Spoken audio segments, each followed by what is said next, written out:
ஒரு உசிர இந்த உலகத்துக்கு கொண்டு வர சக்தி பெண்களுக்கு மட்டும் தாங்க உண்டு. ஆனா நாம என்ன சொல்வோம்? நம்ம எல்லாரையும் படைச்சது கடவுள் அப்படின்னு. நான் ஏதோ நாத்திகம் பேசுறேன் அப்படின்னு எல்லாரும் என்கிட்ட சண்டைக்கு வந்துராதீங்க. இது என்னோட மனக்குமுறல்னே வச்சுக்கலாங்க. இப்போ சில நாட்களா நான் இந்த விஷயங்கள கண்கூடா பார்த்துட்டு இருக்கேன். ஏன்னா இப்ப நான் ஹாஸ்பிட்டல்ல தான் இருக்கேன்.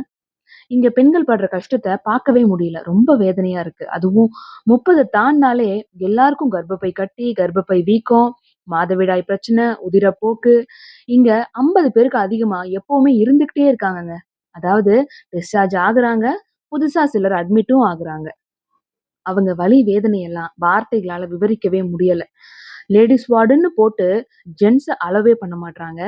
அவங்க கணவர்களே 5 நிமிஷத்துக்கு மேல அங்க இருக்கக்கூடாது அப்படின்னு சொல்றாங்க. இப்படி இருந்தா அவங்களுக்கு எப்படிங்க தெரியும் இவங்களோட வலியும், வேதனையும்? பொதுவாவே பெண்கள் ஒரு சாப்பாட்டு விஷயத்துல கூட தனக்கு எடுத்துக்காம தன்னோட கணவரும், பிள்ளைங்களும் சாப்பிட்டா போதும் அப்படின்னு நெனைக்கிறவங்க. அப்பேற்பட்ட மனைவிக்கு ஒண்ணுன்னா, அவங்களுடைய கணவர் அவங்கள எப்படி பாத்துக்கணும்? மென் வார்ட்ல வுமன் அலோவ் பண்றாங்க. ஆனா, வுமன் வார்ட்ல ஏன் மென்ன அலோவ் பண்ண மாட்றாங்க அப்படின்னு தெரியல. ஒவ்வொரு ஆணும் தன்னோட மனைவி படுற கஷ்டத்த கூட இருந்து பார்க்கணுங்க.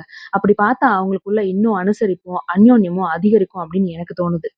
உங்களுக்கு என்ன தோணுதுன்னு கண்டிப்பா கமெண்ட்ல சொல்லுங்க. தயவு செஞ்சு உங்களோட மனைவிகள பத்திரமா பார்த்துக்கோங்க.